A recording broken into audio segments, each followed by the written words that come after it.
Hello, everyone. Welcome to this webinar series, the Europe Challenge webinar series, If Librarians Ran Europe.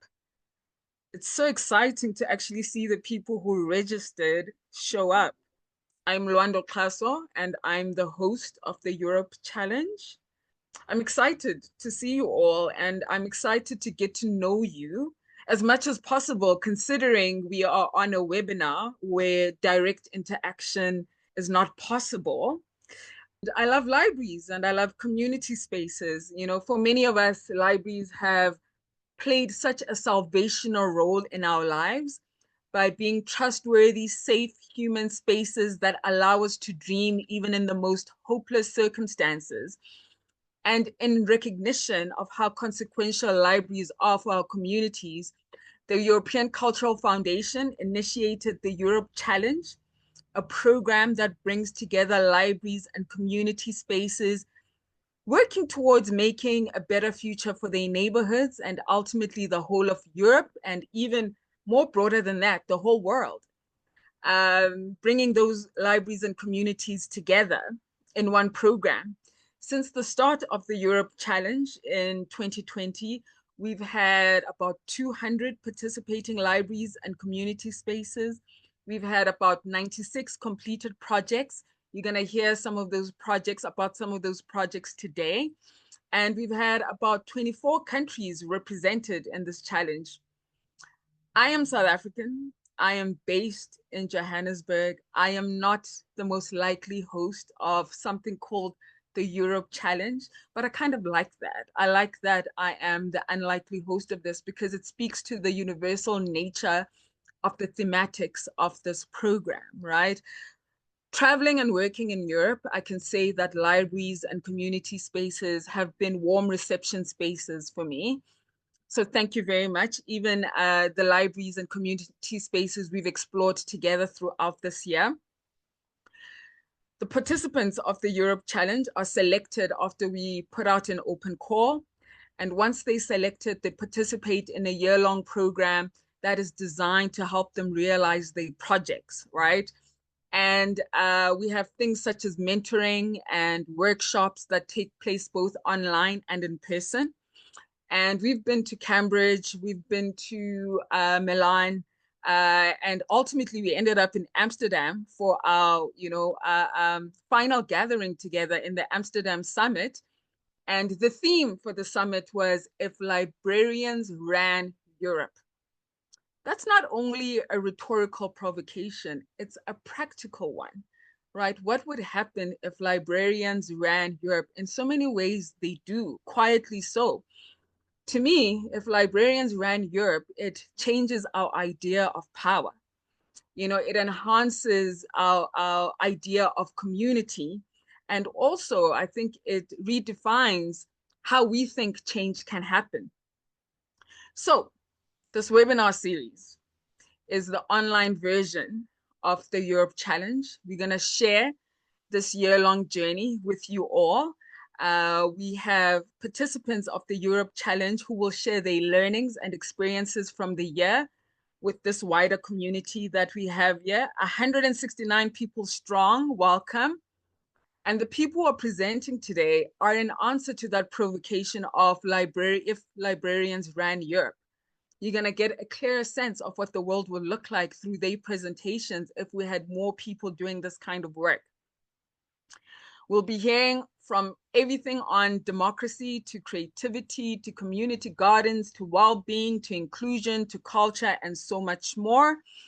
We'll be hearing primarily from libraries and community spaces based in the UK. 171 people now on here. Some of you, I saw on the data, have registered from wide-ranging places, which has me so excited. From Malaysia to the US to Lithuania to Romania, and me from Joburg, South Africa. The European Cultural Foundation doesn't do this work alone. They do not make the Europe Challenge possible on their own. They work with partners. They work with many other funders. And today we've got two funders who'd like to say a couple of words. We have Luke Burton, who's the Director of Libraries at Art Council England. And we also have Alison Nolan, who's the Chief Executive Officer at the Scottish Library and Information Council. Luke and Alison, I hope you're on. Luke, are you on? I'm here, yes. Yes. Hi, Good how are morning. you? I'm good. How are you? Morning. I'm good, thank you. Hi, Alison. Good We're morning. all ears. We're all here. Well, so I've not got too much to say because I don't want to get in the way of the brilliant libraries who've actually done all the hard work. But it was just to say a bit from our point of view. So Arts Council England are the national development agency for libraries in England, and we believe in England's network of libraries is a vital source for the development of creativity and promotion of culture across the country. And we work with a range of library services within that framework of local and national government. And it's our role to develop and advocate for libraries. And this project for us is a key part of that. So we did the easy bit, which was we had an initial conversation with Ida and colleagues at the European Foundation about a Culture Foundation about the work that was going to happen. And it was very easy for us to say, yes, we want to support this. We want to put some resource into this. And then we were lucky enough to sit on that panel making the decision and the shortlisting of those library services. And it's great to see so many of them represented here from England and from Scotland as well. I'll confess to having an interest in Scottish libraries as well. And I think for me, it was really just we're keen to for English libraries to engage with the wider European neighbours. Despite the sadness of Brexit and what happened there, we want to rebuild those relationships and ensure that we can share and learn from each other, benefit from each other's experiences, those shared connections with communities, those shared connections that desire to deliver and support the people who we in places where they live and provide that community resource. So it was great to see this range of projects being able to be funded, and being there at the event in Amsterdam, I was really reflecting that it was great to see the people who'd done the hard work. So the people who you're going to hear from were the people who'd travelled and were able to share the joy and the passion for what they'd done, those real deep connections they'd made with those community organisations. They knew those organisations, they knew the people they were supporting, they knew what they needed. I have to admit to being quite emotional at times in hearing about the work that was done with people who were fleeing conflict and violence, people who were struggling in their day-to-day lives, and the support that the libraries had given them. So I think these projects and libraries in general, they've been able to demonstrate the breadth and depth of the offer that libraries give to communities, in the way that libraries are not the answer to every problem all the time, but they're often part of the answer a lot of the time. And the people you're going to hear from today have really demonstrated that in a tangible way that's made a difference in communities. So we were proud to be part of this project, and we were proud to support the work they did. I'm really looking forward to hearing more from them again. Hello, hi, and it's lovely to be here. And I'd like to extend a warm welcome on behalf of the Scottish Library and Information Council to everybody who's attending the webinar today. So a little bit about us. We're the independent advisory to Scottish Government on all things to do with libraries and information. And we have membership made up of all different library sectors. So we've got the public libraries, we've got higher education, further education, school and special libraries as well. And we're passionate about libraries. Our job is to advocate, innovate, ensure that there are standards out there for the library sector as well. And the Europe Challenge for us has been a great opportunity for Scottish libraries to connect with their peers across the UK and internationally. So I think you're all in for a big treat today. I mean, I was lucky enough to go to Amsterdam to hear, as Luke said, some of the wonderful projects that have been developed across the library sector, and very moving at times to see how they've really responded to the needs of their communities as well. So again, today we're looking at UK as well. So we're seeing how libraries in the UK have addressed social isolation, inequality, disinformation, climate crisis, and other local challenges by developing and sharing and implementing creative solutions. So these have all helped with support from the European Cultural Foundation and us as well as partners. So we're really truly fostering a network of European libraries who are powering citizen-led change. And I'm particularly proud of the Scottish members today who are going to be presenting. Community Growing for Recovery from Falkirk, that's Jennifer, and also Penny, I think, is going to be here today from City of Glasgow College, talking about unleashing student creativity through zines. So enjoy, it's going to be a fantastic webinar. Thank you. Thank you, Luke and Alison, and thanks for all that you do that makes the Europe Challenge possible. I want to show you what the Europe Challenge is about. I used to think of democracy very much the same way I think of having clean water. It's just there. The governments, they know the power of people gathering, and libraries are that place. People gather, people have access to information. It's dangerous to them. There's 65,000 public libraries in Europe with millions of people who go there all the time. And I'm thinking, this is huge. I love being around librarians and libraries. It's like a warm hug, you know? Everyone really cares. If librarians ran Europe. You know what comes to mind when I think of that theme? A different kind of power that the world so desperately needs right now. An open-mindedness, open-heartedness, a co-creative power. I think democracy is threatened in a number of ways, also in Europe. And I see libraries as an obvious starting point to strengthen them and investing in them and funding them and sharing experiences as we do here to counter those threats. There's a key role for libraries to play in digital and social infrastructure. So post-COVID, having those safe spaces for people to come and just exist. We don't believe that one solution fits all. We believe that every library has to discuss with the local community and come up with an activity that it works for them. Communities have resisted existential threats in the past and in the present and haven't given up and have actually created so much change, then so can we.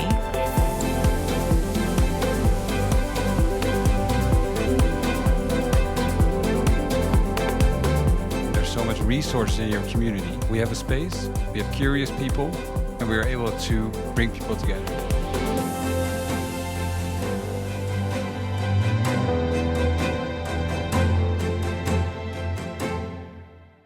How awesome was that? I'm so nostalgic for our time together.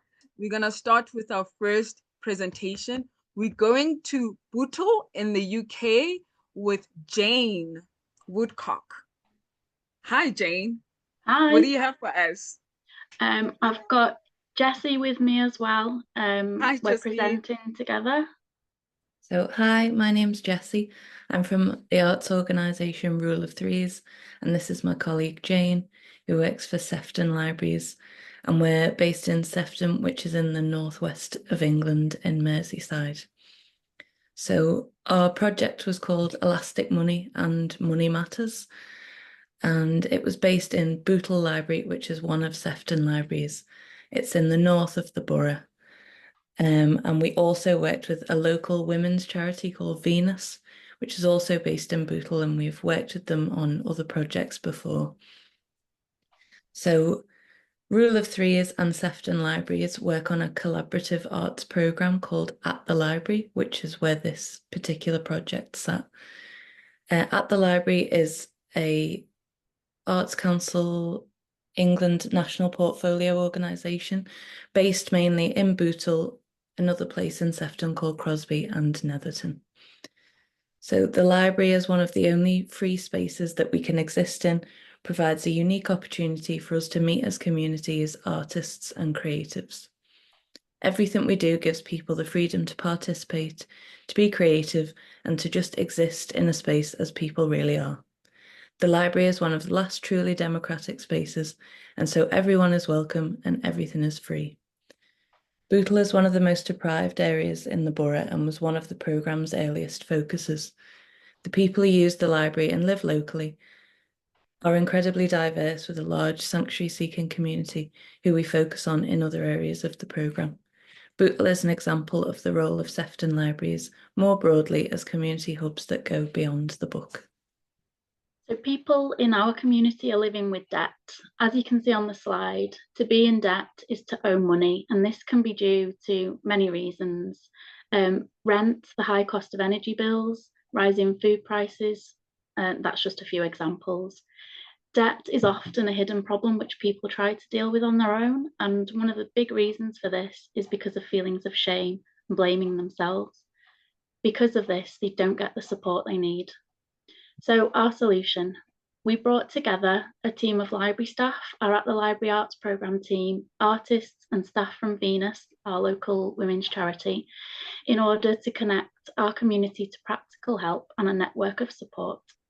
Our library hosted a weekly financial help desk led by Venus staff who are experts in money management, and fortnightly creative workshops led by library staff, the At the Library team and artists Ruth Beale and Amy Fennick of the Alternative School of Economics. The sessions were advertised widely and were open to anyone who wanted to access the support, and everyone was welcomed with a hot drink and snacks. Venus staff were able to make immediate positive changes during the drop-in sessions. For example, speaking on behalf of people to energy and phone companies to lower crippling charges. The aim of the creative workshops was to create an informal opportunity for conversation and shared activity in a relaxed and safe space. Participants felt empowered to open up and share their own experiences of living with debt while screen printing, collaging, stamp making, and creating photocopier art, and it was really good fun. The artists we partnered with are in the process of compiling a book now, which will contain all the shared local knowledge and definitions of the language of debt, the interviews with participants and staff, and all the visual art created during our project, and it will be entitled A Lexicon of Debt. We'll make copies available as a resource to as many libraries as possible. So the main issue that we faced was when we were developing the audience, which took longer than anticipated. The nature of the subject matter of the programme meant that we needed to establish a real level of trust, and so we had to adapt and go to the spaces where that community were already feeling safe and already having those conversations. So we split our creative sessions where we went with the artists to the Venus Centre and spoke to the community there to gather the definitions, and then did the creative activity in the library. So we responded to that challenge by splitting the two and meeting them there. This led to a really strong core group, some of whom you can see in the middle there, with the coffee mornings becoming a space to gather the definitions. So the legacy of the project will be through a publication that Jane mentioned earlier, and that will include the definitions, some of the interviews that we've done with participants, and then hopefully those interviews will be used for a piece of verbatim theatre, a definition of which is on the screen now, but verbatim theatre uses words from interviews, from real life interviews, and creates a piece of creative theatre from them. So taking part in the Europe Challenge has been such a positive experience. It's connected me with library staff across Europe who I'd never have had the chance and opportunity to meet and share ideas with. I feel like knowing we're all working together on similar themes with our communities and knowing that our work's valued internationally makes us stronger. Travelling to Cambridge and Amsterdam, I've visited some of the newest and most innovative libraries, which has opened my eyes to the possibilities for the future of libraries and library spaces as inspirational and central to not only local communities, but major cities too. So I'm really pleased to be keeping in touch with the other participants so we can continue working together and keeping that possibility of future projects together open.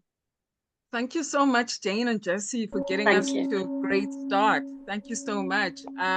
Next, we were supposed to have Penny Robertson from Glasgow, UK, but unfortunately she had to pull out. She wasn't feeling well. So we're going to skip along to Ipswich, UK, with Hannah Blackmore. Hannah, please come to the stage. Hi, thank you. Hi everyone, my name's Hannah Blackmore and I'm the Assistant Library Manager of Ipswich County Library in Suffolk in the east of England. And my project was outreach to the Romanian community because in 2022 we basically discovered that we had a really large Romanian community in our area, but we weren't really seeing them in the library. We were seeing some people coming in to use our printing services, but they weren't engaging with any of our other services. So what does that look like in real terms? We have more than 3,300 people whose first language is Romanian in Ipswich, and they represent a fifth of all people with a first language other than English. So you would expect to see this reflected in the library, but it really wasn't. So we actually only had 6 Romanian language books for adults in our collection. And we wanted to focus on this community for several reasons. It's a community that faces numerous challenges, including with the language barrier and the challenge of integrating, as many people in the community are relative newcomers who've arrived in the last 10 years or so. It's a growing community and many people live really nearby the library. So the question at the heart of our project was really, how can we strengthen our relationship with this community, as well as raising awareness of our services? So our solution was to work with a local group called Ipswich Romanian Community on a multifaceted and, importantly, linguistically inclusive approach to outreach. So we had 3 main aspects to our project at the beginning. We wanted to buy more Romanian books. We wanted to give dual language library tours with translation into Romanian. And we also wanted to host a Romanian film festival in the library. So we were able to increase our book circulation, which has been really good. We had at least 30 people sign up for library cards. And then we had a really special weekend when we hosted the film festival. So the films that we showed in the library were all selected by the Romanian community because they told us something about Romanian history and culture. And what was special about it was that it was a chance for people to share their stories. So we had people in the audience who, had lived through the experiences that were being shown on screen, and they could share their story with other people from the community, and that was really special. And as with all the projects in the Europe Challenge, we wanted our project to be community-led. So after asking the community what else they needed and what else we could be doing to raise the awareness of our services, we also provided space for ESOL classes, translation of key library information into Romanian, so membership forms, welcome packs. We hosted additional cultural events and workshops, and we also used the library as a polling station for the European parliamentary elections in June 2024. And we actually ended up reallocating our funding to these areas, which I think, it shows the importance of being community-led, that we were able to have this conversation with the community and then have the flexibility in our project to accommodate their needs. So what did we achieve? Did we achieve our aim of connecting with the Romanian community? Yes, although we hope it's just the start of our relationship. We managed to strengthen our relationship with the Romanian community. We've brought many more people into the library. We raised awareness of our services, including the book collection, promoted cultural exchange, and we were also able just to support IRC's existing activities through room hire and events. And this also showcases what the library can do to other communities, and particularly other underserved communities who might be inspired by this project. What now? So it's really important to us to be able to sustain our relationship with the Romanian community beyond the Europe Challenge. So on Sunday, the 1st of December, we held a creative workshop for the Romanian National Day, where we learned to draw traditional Romanian symbols. We've also connected with a Romanian library based in the Netherlands. This is a connection that happened at the summit in Amsterdam. So that's been a really great connection to have. And we're having a Christmas story time with them. So thanks to Simona, who I think is here today. We've allocated funds to buy more books in Romanian. And ultimately, we just really want our project to be a blueprint for reaching other underserved groups, not only here in Ipswich, but also internationally. And that's it. Thank you. Thank you so much, Hannah. I must say, interacting with all the participants of the Europe Challenge has given me, as someone who's South African, a more nuanced understanding of some of the challenges in Europe. And also it has inspired me, to take some of the solutions that you're hearing today and seeing if I can apply them locally. So thank you so much for your interventions. So from Ipswich, we're going to go to Stockport, UK. Where is Jenny Dean? Hello from the Bookworms Community Garden Project in Bredbury Library at Stockport. So this is where we are. So Stockport is in Greater Manchester, and Bredbury Library is in a rural community covering 5 villages, which has a mixed community of different social status. and with some pockets of deprivation, but an active community in lots of community groups. So I'm Jenny Dean, I'm a library assistant for Stockport Libraries, but I'm also in one of these community groups, Sustainable Living Romley, I'm their secretary, and this is the group that's been involved in the community garden project. So why are we doing this project? So we have lots of national problems in the UK, but 3 of them are that we have millions of tons of food and packaging waste that's going to landfill, incineration, etc. We have a major biodiversity loss crisis, and we have a cost of living crisis where people's food bills are going up and they've got less money. So, but we realised that growing your own food and can reduce waste, save money and help nature all in one go. So in 2023, the Stockport Schools Climate Assembly, which is an annual thing, voted that they wanted more fruit and vegetables to be grown in community spaces in the town. Stockport Libraries realised that we had a lot of neglected outdoor space that could be used for this purpose.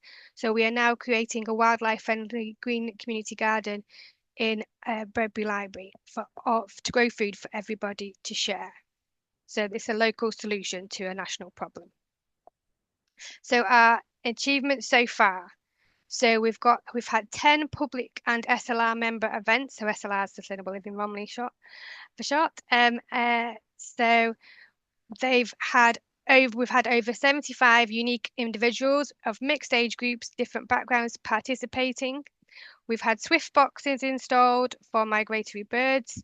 We've had a disused bush shelter removed that was in the way.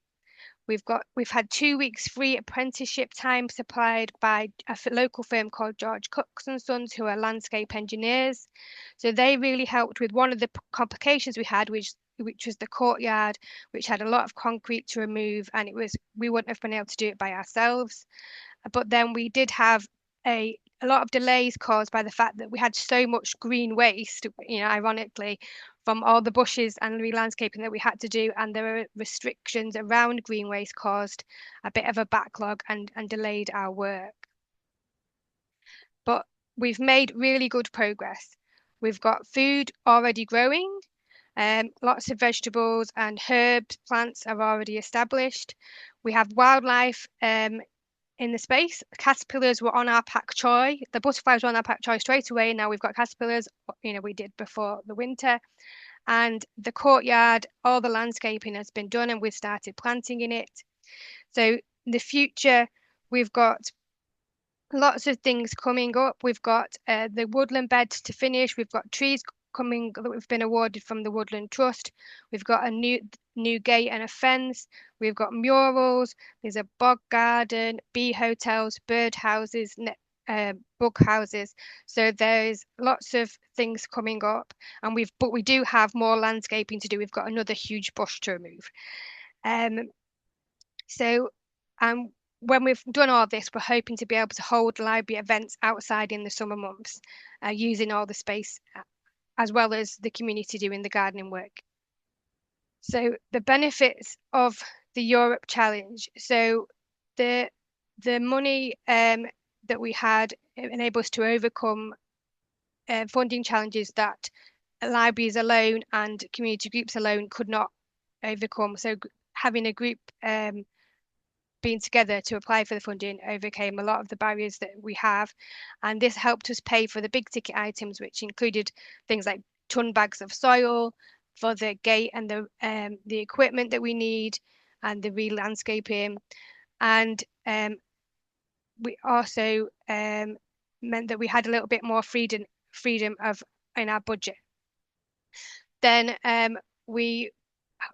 as has been said, it was so useful to speak to other people across Europe who have experienced the similar challenges that we have, and to just share ideas and knowledge with so many different people from different backgrounds. And the modules and the summit workshops have been really useful. They've given us tools for the future that we can apply to lots of different projects. So it's a big thank you to the ECF for letting us be involved in this, from us and the Worms and all the wildlife and community of Bredbury. Thank you so much, Jenny. Next, we're going to go to Patrick, who's in London, and he's going to tell us the role that his library has played in this year's elections in the UK. Patrick. Okay, so hopefully you can see there a sign which says Democracy Drive. So that was the name of our project, and that first image you can see there is part of our mobile exhibition, and by that I mean an art exhibition which was on wheels and travelled around Woolwich, promoting our services which were helping people to register and vote for the national and the local elections or mayoral elections we had this year. So why were we doing that? So in 2019, the general election, Greenwich had a lower turnout than the average. And this year, people needed voter ID for the first time ever. So that could have been a passport or driving licence. But given that Woolwich has high levels of immigration and low levels of, or recorded low levels of literacy and digital literacy, we anticipated that that could be a problem for some of our some of the people we serve in the community. So what we did is we partnered with a local charity called What's Up, which stands for Woolwich Service Users Project, which offers haircuts, food, economic advice, community support for people who are struggling socio and economically. And we partnered with them to reach the people who we thought were most at risk of not being able to cast their vote because of this new voter ID. So what we did was we got training from the electoral department in the council, who showed us how we would register people for their photo ID if they needed one. We went step by step so that it was available across all our libraries. So it was a universal approach. So we targeted, we had a targeted approach with the charity, but it did run across all our libraries. And then working with local artists, we created a mobile exhibition. So we travelled around to farmers markets, we travelled around to the Saturday market, we travelled around to, we went down the high street. People were allowed to write on the wall as well and share their thoughts on democracy, good and bad, all were welcome. And then our local artists, Lucia and Stuart, they ran a 6-week art therapy program within the charity What's Up.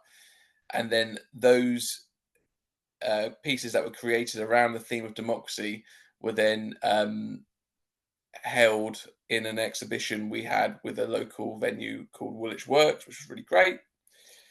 And prior to the start of this program, my colleague and I went to What's Up, and we had some conversations with their members. They had 150 registered members overall, about whether or not they voted, and if they didn't, why not, and if they did, why did they? And that informs a lot of what we're going to be doing after this. So quickly, there's the poster you can see, which advertised the voter ID support, which we offered universally at our libraries. And then there you can see Lucia at What's Up, leading her art therapy class around the theme of democracy.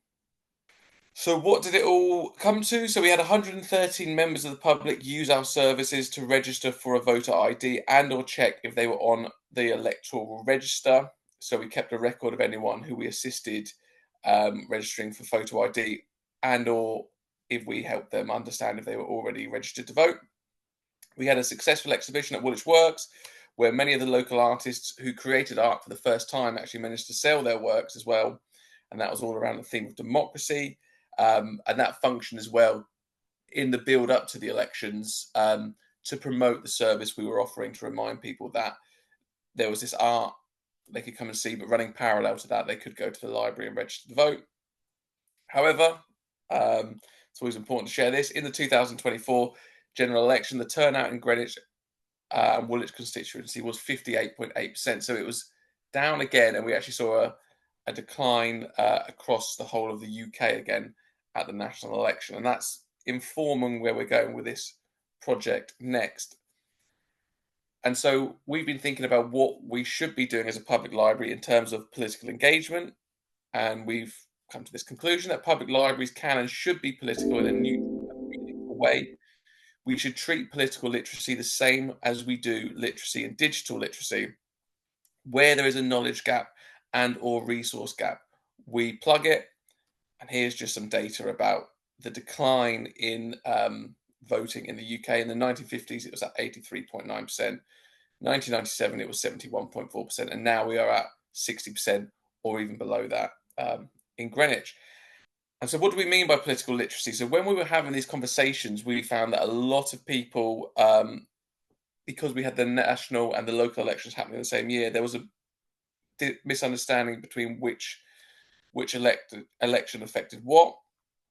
And so the role of local and national government, we think, is a significant thing to discuss as we go on promoting political literacy as a library. So one of the things that came up was who was responsible for benefit schemes that many people use in our community. And we had to explain the first past the post voting system and then how the Home Office operates. So what we want to do is create a learning programme, much like we use with our digital literacy, which focuses on political literacy, and then roll that out across our libraries and continue to use art and other popular sources of community engagement to steer people towards that. Thank you, Patrick. I hope you're seeing the positive feedback in the comment section. Perhaps we can start with the 3 questions that we have. I'll start with the newest question. For Patrick, how did artists and arts make a difference in this project? So the mobile exhibition, which unfortunately I didn't have a good enough picture of in the slides there, was really important in terms of going out and promoting the service we were offering in the library. And I remember on the 3rd time we were going for our outreach, going through the high street in Woolwich, and we overheard multiple people going, "Oh, the wall's moving again." And they understood that this thing was now coming out as part of this process. And they understood that it lived in the library, but it was the library coming out to people to promote what we offered. And it was a very engaging piece of art. It wasn't subtle, it stood out. And it was, sometimes we need to engage with artists who are bold, and they know how to get a reaction. That's their trade. Awesome. Thank you so much. We have a question from Manuela. It's for our colleagues at the Sefton Library, Jane and Jessie. Manuela wants to know if it's possible to find more information on the web about the Verbatim Theatre in Libraries project. If so, please let us know. Jane or Jessie? Yeah, so at the moment, the artists are still creating the publication. We're working with another artist that we've worked with before, a graphic designer, and it will be after we've created the publication that we'll potentially be working on that piece of theatre. But we've already got the interviews that we've done with various participants, but that will be very broadly advertised on our socials and on our website. So there will be plenty of information online. It will be viewable for people. Hopefully, even if it is an on-site performance, there'll be plenty of information about it, even if it's not something that's recorded. Thank you so much, Jessie. The last question I'm going to take is from Sarah Jenkin. I think it's for Hannah. She asked, where do people source their SIN languages other than English? Does anyone hire out books anymore? We used to use Bright Books, but they've gone out of business. This is for the UK. Hannah, do you have anything on that? Yeah, I'm not sure. I'm guessing this refers to in libraries, but tell me if I'm wrong, Sarah. But I think what is really important is I managed to persuade our stock team who buy our books to be a bit more flexible, because it is very hard to get books in other languages in the UK through the normal suppliers. So I think if you can persuade whoever's in charge of buying books in your library to have a bit of flexibility, we basically found other smaller suppliers that specialised in books in other languages or Romanian books. We also use a supplier called Books Asia, who have quite a good selection of books in languages other than English. And then the other thing you can do, although it can be a bit labour intensive, is ask for donations of good quality books. Could be another really good way to get books in other languages. Although obviously you have to make sure you have someone who's got time to help you catalogue them, and ideally work with somebody who can speak that language while cataloguing as well. I think that would be my main advice, but it is hard to get books in other languages. Thank you so much. We're about to start the last leg of our presentations. Now we're going to go to Cambridge, UK, with Terry Lewis. Terry, are you ready? Today, we'd like to give you a small taste of our project Meet, Eat, Art. There we go. At the time of our application to the European Cultural Foundation, Bar Hill was home to the only hotel in the county that was available to people seeking sanctuary. As a library service, which I'm sure we can all appreciate, we're very aware of our opportunities for inclusion within the library space, and the fact that we're neutral. People already this morning have talked about a safe space, and as a library service, we were aware of disinformation being shared in the community, to the community, and we, as people local to Bar Hill, were aware of historically what an incredibly diverse community Bar Hill obviously was. We saw the need as the library service to offer additional opportunities to build trust within the new and the existing community, and to offer opportunities to integrate. So this led to our proposal of Meet, Eat, Art. So just so you're all still with me, I'm going to throw a question out there. Who this week has met with friends for either a meal or even just for coffee and cake? I think, I can only speak for me personally, socialising quite often relates around food. We'll go, let's get together and have. And so much of this is giving us an opportunity to make choices, things that we've got control over, our preferred tastes, etc. We were very aware that the hotel guests didn't have these same choice opportunities. And similarly, to be honest, around the cost of living crises, it was being taken away from members of our community too. We're particularly, as the project gained legs, we were aware of, for the children of the hotel, how important these familiar foods were to them. So ultimately, this fed into our hopes and ambitions that became Meet, Eat, Art. We gave residents of the hotel and also our wider community the opportunity to cook in a community space, and also to share this food with their peers, and again, people they didn't know. And it was far more than just the meal that was being shared. It was an opportunity to have some understanding of culture, and also to show pride in what they could give to a community that in return was supporting them in other ways. And I think from the point of view from my library team here, in, you know, as a frontline offer, it was really important to ensure that our library, regular library users, knew that we meant them. There were lots of people assuming this was a scheme that was just offered to the guests of the hotel, but by appropriate messaging, we were able to engage with the far wider community. And also then just quickly onto the art, using the national portfolio status and the funding via the European Cultural Foundation, we were able to give free access to our Library Presents activities. We initially gave library users an opportunity to vote around what interested them.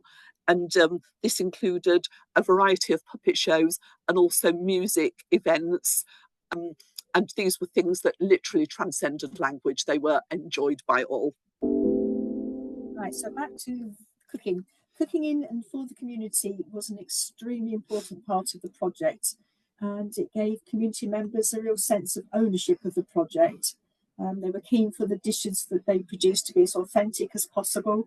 It wasn't always easy to source the ingredients for them, but we did our best. Over the six meals we had during the 6 months of the project, we had Syrian, Tunisian, Iranian, plus Italian, and we finished with a traditional British ploughman's lunch. Feedback from participants was really encouraging. They commented on how much they'd enjoyed trying out different foods that they wouldn't even have looked at previously, probably. And this was a good way to bring people together, talking about the different meals and what they'd enjoyed about them. We were supported by Cambridge Mosque and other local partners with the sourcing of some of the ingredients. So that was a really good partnership element to the project. And as the community lead, I had the opportunity to engage with the community face to face, and this helped with the recruitment of cooks from both the hotel and the wider community, and also with encouraging people from all parts of the community to come along, to realise that this was for them, not just for one small area of the community. So that was really positive too.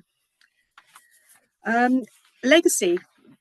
We have got a legacy from the 6-month programme. It actually exceeded all expectations once everybody realised it was for them. And by the end of the project, we were getting people coming from the village and from the hotel, probably almost a 50-50 split, which was brilliant. Subsequently, community partners were keen to sustain the project, and we hosted our first community-led event in November. We had 70 people from the community attend that. We had the meet and eat, not the art at that part. And that just showed a real appetite, I think, for the project to continue. So we are now planning for other meals, community meals, and hopefully to introduce art again in 2025. Thank you very much indeed. And if anyone would like any further information around the project, I'll be very happy to pop my email into the chat. And again, Sure. huge thanks to the European Cultural Foundation. It's been a wonderful thing to be a part of. Thank you, Terry and Rosemary. And I hope everyone is still holding on to their seats, because we're going to make a sharp right turn to St. Helens, UK, with Rebecca. So today I would like to share our creative community activators and programmers, and it's really about the community activating spaces. We was using the focus of social isolation and well-being, but we used it through an ABCD lens of instead of focusing on what's wrong, focusing on what's strong, because we believe that everyone has a gift or a skill to share, and that when people have a space to share those gifts and skills, that everyone feels involved, welcomed, and included. So as part of that, our community activators devised an arts market where they programmed it and also took part within the arts market. That included makers and sellers. And then Lewisham House did a community, Lewisham House Community Cinema did a short film festival that was also programmed with the creative activators. And there was also a creative community showcase with local groups, from musicians to dance troupes and many other things. And here's just a few photographs from that day. And the second element of the programme, we used a potato festival to really engage with many different groups. So our writer, it was Kevin Dyer, our writer's concept, and he wrote poems, and we give out potatoes to community growers, and they had to read 3 poems to the potatoes throughout the process. All the potatoes came back together, and the food was cooked by the local charity who supports refugees and asylum seekers, Café Les Is. They represented foods from all across the world, and the World of Glass Cafe represented more traditional foods. Our knit and natter groups made positive potatoes, and there was an invite on the day where everybody was invited to take a positive potato if they felt they needed some or wanted to pass that on. The local Morris dancing troupe created St Helens' very own potato dance, which has now become part of their repertoire, so that will continue. And as you can see, everyone's in the bottom photograph is just gathering together, eating food. We also had potato photography using potato leaves, and we had a potato keyboard, which was a piano and a drum kit, so everyone could interact. So throughout this, we used the potato as a hook, so that all of those gift skills could be shared in many different ways, using something that's familiar to many. And when I asked the group about some of the comments, if it had improved their social isolation and well-being, here's some of the comments. And over 100% of people who responded to that survey said that they felt it had improved social isolation and well-being.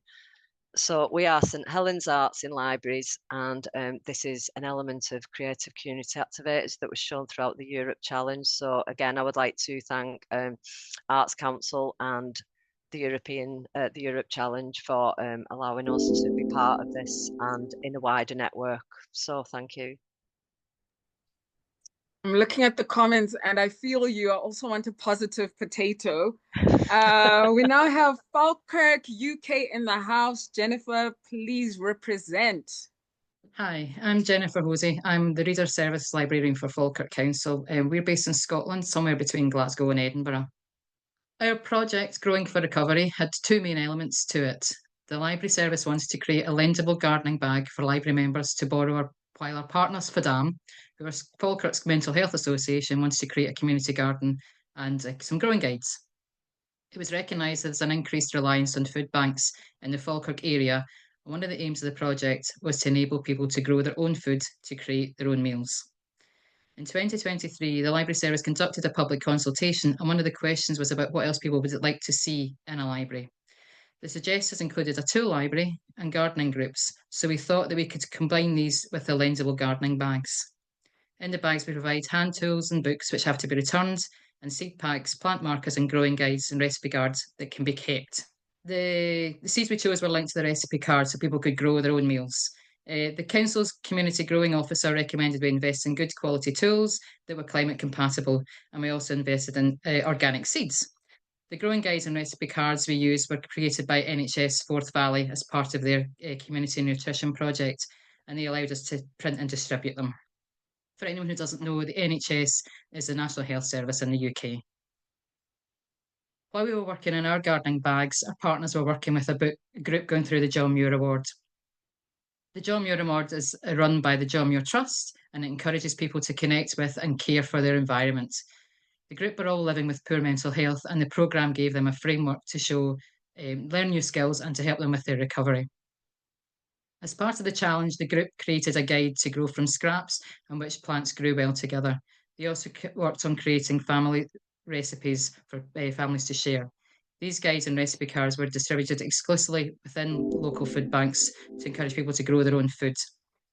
To launch both parts of the project, the John Muir Group came to Falkirk to host a workshop for growing from scraps. They showed that you can grow from plastic bottles, egg boxes, and this demonstrated you don't need special equipment to start growing your own food. Falkirk Library used this event to launch their first gardening group. Our partners had hoped they would be able to create the community garden in the grounds of FADAM, but they've run into a few barriers. They haven't been able to use the land for growing, so they're going to try to make it a tiered land, but they've been unable to get anyone to help with creating the tiers so far. However, they've not been idle. While they've been waiting, they've been working with another partner, Sustainable Thinking Scotland. SDS have use of a large garden in Bowness near Falkirk, where they grow fruit and veg, which they donate exclusively to food banks. This has allowed the group to continue learning and using their gardening skills. The group has hosted other scraps workshops around the Falkirk area and helped the community meal in Falkirk Library using the food they had grown. While the project may not have gone completely to plan, it's still been a successful year. The gardening bags have proved popular, and we've spawned a few new gardening groups in the library. Thanks to meeting the teams in Amsterdam, we're going to borrow a few ideas. We like the plant swap event held in Stockport libraries, and we're also going to create a seed library. We'd like to have a legacy from the challenge and continue to encourage people to grow their own produce. As you can see from the case study, the John Muir Group has gone through their awards and seen improvements in their mental health, which is a real positive outcome. Thank you to the EFC for all their help. Thank you, Jennifer. I hope you're all still with us. Please hold on. We're almost to the end. This is the home stretch. We are now going to Oldham, UK. Hi everyone, my name is Karuna and with me is Vicky and we are from Oldham Heritage Libraries and Arts. Oldham, it's a town near Manchester in the northwest of England. The area around Oldham Library is culturally diverse with around 61% who are ethnic minorities background. It is also one of the most economically deprived areas with highly large unemployment and low household income. The Tribe Women's Project is a community organisation supporting South Asian women in Oldham. Our challenge is the growing South Asian population largely reside in our most deprived ward, which has the poorest health outcomes. So a lot to do with vaccine hesitancy and also a rise in inactivity of 43%. There was a huge and an urgent need to support isolated South Asian women. So our solution was a programme of wellbeing activities based on the 5 ways to wellbeing, which you can see here in this embroidery that was done by a participant. And we used free and existing and fully accessible infrastructure to achieve this, such as libraries and our parks. So we connected when coming together to take part in activities in libraries. We were active and took notice during mindfulness walks in our local parks. We kept learning when we learned new skills like embroidery and jewellery making in the library. And we gave when we had a give day at Oldham Library where our participants had stalls showcasing their new skills and over 500 people attended that day. We also produced a toolkit which we can now use with our communities to show them how to manage their health and wellbeing in a similar way. So our main problem was the weather, the Great British weather, and honestly that was easily sorted with our big coats and umbrellas. What's next? So our relationship with the Tribe Women's Group has strengthened and we will continue to work together. We will use the toolkit to work with other community groups and increase the reach of our project. And people who have been introduced to the library through the project will be continuing to use the library to support their health and well-being. There were so many benefits to taking part in the programme, and the highlight, as has been mentioned multiple times today, being the summit in Amsterdam, which was just an amazing experience. The webinars have been fantastic, particularly I love the one about advocacy because I think public libraries in the UK, we struggle with advocating for our services, so it gave us some fantastic tips and ways of doing that. And just generally, there is very little money for CPD for people working in public libraries, so this has just been a wonderful opportunity to both deliver an exciting programme for our residents, but also to get some training and support for our teams. So thank you very much. Thank you, Karina and Vicky. Thank you so much. But now we've arrived to our last presentation for the day with Doug Shaw in Sutton, UK. Okay, well, welcome folks. My name's Doug Shaw. I'm the Programme Manager for Arts Network Sutton. We're a small charity in the London Borough of Sutton, and we delivered our project Collective Roots in partnership with Sutton Libraries. This is a rapidly changing borough. We have about 209,000 people living here. And as I mentioned, it's changing rapidly. And there's a challenge that comes with that, ensuring that we remain inclusive and welcoming, and we look for opportunities to enhance social cohesion and well-being. A couple of quick stats. 43% of our residents are from Asian, Black, mixed, multiple and white non-British ethnic backgrounds. And that's up from 29% in 2011. And 28% of our residents were born outside the UK, and that's up from 20% in 2011. So demographically, things are really on the move. Our libraries are community hubs. And through this project, the plan was to creatively engage with citizens, including underrepresented audiences who might struggle with a sense of belonging to Sutton. So what did we do? We invited people to come together and consider this question. What does home and a sense of belonging mean to you? And we achieved this through a series of lightly facilitated conversations blended with creative expression, and we were supported in this with local professional artists. So the charity I work for designed the project, we commissioned the local artists, and we delivered the work. And our partners in the libraries provided the space, managed the bookings, and led on community outreach. We welcomed guests from 9 different countries, and we worked in 5 towns across the borough in a blend of library and heritage locations. We devised our own passport for guests to complete on arrival. This was a great icebreaker, and it helped to get conversations started. It also enabled us to gather some feedback. So we had a little feedback form on the back of the passport. And I'm pleased to say that everyone who attended ranked the workshops overall at 4.8 out of 5, and they felt the conversations and the creative elements were just as good. And what was really important for us is that 80% of participants felt more connected after working with us. So once we'd done all that work, we wanted to show it off, if you like. So we hosted a 10-day exhibition in the Central Library. Plus, we also arranged for a one-night mini pop-up in a local live music venue, which we gave a presentation copy of the project book to all our participating artists. And as you can see, the art that we made together was from tiny little things like these little tags up to great big banners and posters, lots of ideas that we can learn from and share and work on there. What might we do differently? Workshop bookings and promotions were led by the libraries team, and they used their own in-house system. And that was a challenge for us because it meant as an outside body, we weren't able to be in touch with guests directly. So that slowed down comms, and at times it meant comms didn't happen at all. So I think we would ideally work on a shared platform in future. Unfortunately, our main library contact left partway through the project, so continuity was a bit of an issue. Fortunately, we were the main delivery partner, so the work carried on, but that was a little bit of a struggle. And I think what we learned is that community outreach in our neighbourhood needs more work. It's a tough thing to do, and you need to kind of keep at it. So there's a challenge for us there. Really enjoyed the collaboration with other teams. Went to visit Patrick over in Greenwich and learned a lot from him and did a little bit of work with him. And I'm in touch with other people in the project. So I think that whole collaboration and cooperation thing's been really important. And I think another thing, listening to all the other presentations, I wonder if maybe our scope was a bit too wide and a bit too ambitious. I love some of the people who've been a bit more specifically focused. So we'll think about that, as we develop this. And with that in mind, what's next? Some of the feedback we got from people is on the left-hand side there. I've got lots more, but you can only fit so much on the screen. But what we realise is our theme really struck a chord. So this idea of home and belonging is really important to people, and libraries have an important part to play in that. I think further funding would allow continued research, and plus, after seeing some similarly themed work, we're keen to take a more story-led approach too, so that we can actually have a bit more narrative in the mix as well as the art. But I'll leave it there. Thank you very much for listening, and thanks to the European Cultural Foundation for supporting what for us was a really provoking challenge. Thank you.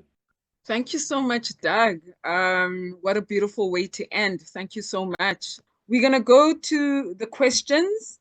Patrick, there's a lingering one for you. So if you could come back online. The question is, how do you ensure that these discussions stay neutral and focus only on political literacy rather than staff using it to promote their own view? Inquiring minds want to know, Patrick, how do you achieve this? So we focused on places where there were knowledge gaps as opposed to where there were political preferences coming through. So, for example, with the national and the local elections happening in the same year, what we could do is listen to what people's priorities were and then talk them through which election would hold the most influence in terms of what their priorities were. So it was one thing that came up was about universal credit and how that was operated. And so we kind of then operated more as researchers in terms of where they should go to pursue those political interests as opposed to advocating for one thing. And that all staff were told, and I think everyone here will understand that library staff know that they can't ever show political preference or bias. So it was the same as most other days. We were just talking about political structures and where decisions were made. Awesome. Thank you so much, Patrick. We've got 2 more questions. The next one is for Terry and Rosemary. Do you have any stories about people in the community who've kept in touch since the project? I personally, from the library perspective, while it's obviously a bonus, but it wasn't our motivation for the project, it's really shone a light on the library. We've had so many guests from the hotel completing our summer reading challenge. You know, they come into us with a whole breadth of enquiries that we'd never anticipated. But I think as well, from a community perspective, Rosemary, you've had a real variety of different members getting involved. We've had people that we hadn't seen before come along to the lunches and have been asking me when they see me, when's the next one, when are we going to do it again? We've really enjoyed it. So we, as the community, we have engaged with people that, although I've lived here a very long time, hadn't really engaged with previously, and obviously that I'm hoping that it's going to be an ongoing process. And I think one of the things that I've learned across the project from what training you guys have delivered to us is how important the messaging is. You know, we started off with A, and then as we've attended your webinars, we've tweaked our messages appropriately based on what you've taught us, and also the feedback that we're getting, as we touched on in our presentation, you know, the whole, you don't mean me, you know, so ensuring everybody knows you are community. Thank you so much, Terry and Rosemary. Our last question. Any of our presenters, if you feel moved by this question and it speaks to you, please go ahead and answer it. It's from Bruno, and he asks, what was key in engaging participants for your project from the start? So in your engagement processes, what did you think was a key learning? Can I? Yes, please, Doug. So I think one of the things that we thought about it really carefully, and we wanted people to feel welcomed and included. So we tried to make the offer to engage feel as much like an invitation. So like you're coming to maybe not a party, but something that's welcoming and inclusive. So we worked really hard on the language that we used just to initially get people interested. So before they'd even come through the door, they were thinking, oh, this is something I want to go to, rather than, oh, crumbs, this is something I've got to go to. So if you could imagine the digital equivalent of like one of those lovely hardback card things with the gold edge around the side, you know, the kind of thing that comes through the post and you're invited to a wedding and you get excited about it. We thought a lot about how we scripted and crafted that so that when it landed on people's virtual envelope, virtual doorsteps, they wanted to come. So we weren't twisting their arm, if that makes sense. Yeah, no, that totally makes sense. Thank you so much. We've come to the end. It's not the end of the webinar series, but it's the end of the session. I saw Jenny's hand up. Jenny, is there something that you wanted to say?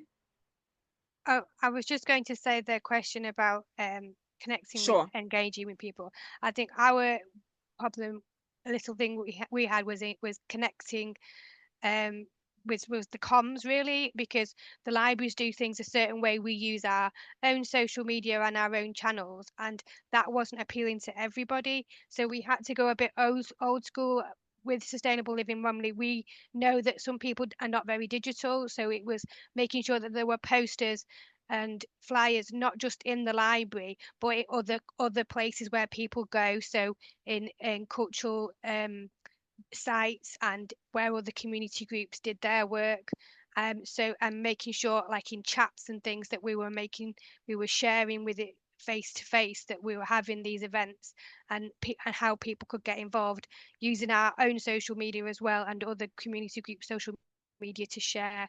So it wasn't in because the library, sometimes their comms is a very narrow focus to their members and not to the wide people that don't already use their services.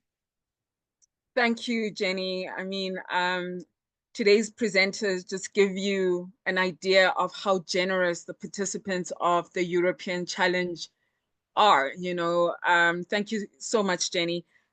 And to everyone who's been with us for the last hour and a half, thank you so much. I don't take your attention for granted.